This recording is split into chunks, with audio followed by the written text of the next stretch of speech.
காதல் கல்யாணத்தின் கதை. இது ஒரு காதல் கதை. காதல் கல்யாணம் சில பேருக்கு கைகூடியிருக்கும், சில பேருக்கு கை சேர்வதில்லை. இந்த அவசர யுகத்தில் பார்த்தவுடன் பிடித்து போய் காதலிக்க ஆரம்பிக்கிறார்கள். திருமணத்திற்கு முன் நன்றாக சென்று கொண்டிருக்கும் அவர்களின் புரிதல் அதற்கு பின்தான் விரிசலையே ஆரம்பிக்கிறது. அவர்களின் சின்ன சின்ன செயல்கள் கூட பிடிக்காமல் போகிறது.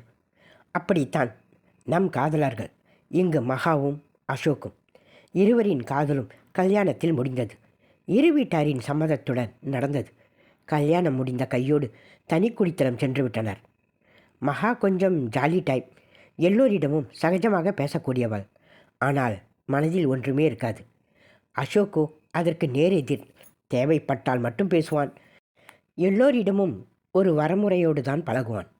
ஆனால் முன்பு அவன் மகாவின் இந்த துரு பேச்சில்தான் மயங்கினான்.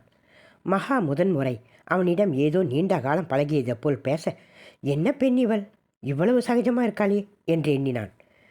அவளது அந்த சுபாவம் அவனுக்கு பிடித்திருந்தது.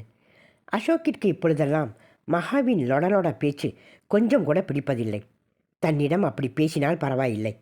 ஆனால் நண்பர்கள், தெரிந்தவர்களிடமெல்லாம், ஏன் தெரியாதவர்களிடம் கூட மகா இப்படித்தான் பேசுவாள். அதிக உரிமை எடுத்துக்கொள்வாள். டேய், உனக்கு இந்த ரெட் ஷர்ட் நல்லாவே இல்லை, என்ன வாட்ச் இது, பழைய மாடல் என்று அவள் நண்பர்களிடம் சகஜமாக பேசுவது அவனுக்கு பிடிக்கவில்லை. நீங்கள் கேட்கலாம், அப்போது அரேஞ்ச் மேரேஜில் இந்த மாதிரி பிரச்சனைகள் இருக்காதான்னு. கண்டிப்பாக இருக்கும். ஆனால் இங்கே என்னன்னா, அசோக்கிற்கு மகாவின் இந்த குணம் பிடித்து போய் தானே காதலித்தான். இப்போது அந்த குணம் பிடிக்கவில்லை என்பதுதான் மகாவிற்கு வருத்தம். நீ யதார்த்தமாக தான் பேசுகிற, ஆனால் அவங்க அதை தப்பாவோ அட்வான்டேஜாவோ எடுத்துக்கிட்டாங்கன்னா என்ன செய்யறது என்றான் அசோக். மகாவு, அவர்களிடம் எப்போதும் இப்படித்தானே பேசுவேன், அவங்க தப்பாக நினைக்க என்ன இருக்குது என்பதுதான் இவள் வாதம். சினிமாக்களில் இதனால் தான் காதலிப்பதையும் பல எதிர்ப்பு தாண்டி மேரேஜ் செய்வதுடன் படம் முடிந்து விடுகிறதோ என்னவோ. இப்படியே அதற்கு பின்னான வாழ்க்கையை படமாக எடுத்தாலும் அது கண்டிப்பாக அவார்டு வின்னிங் படமாகத்தான் இருக்கும் என்று நினைத்து கொண்டாள். எது எப்படியோ தன் கணவனுக்கு பிடிக்காததை கொஞ்சம் கொஞ்சமாக குறைத்து கொண்டாள். ஆனால் இப்போது அவள் பழைய மகாவாக இல்லை. எதையோ இழந்தது போல் எப்போதும் அவள் மனம் இருந்தது.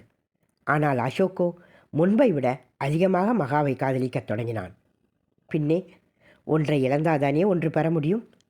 வாழ்க்கையில் சின்ன சின்ன விட்டு கொடுத்தல் தானே நம்மை அடுத்த கட்டத்திற்கு கொண்டு செல்கிறது.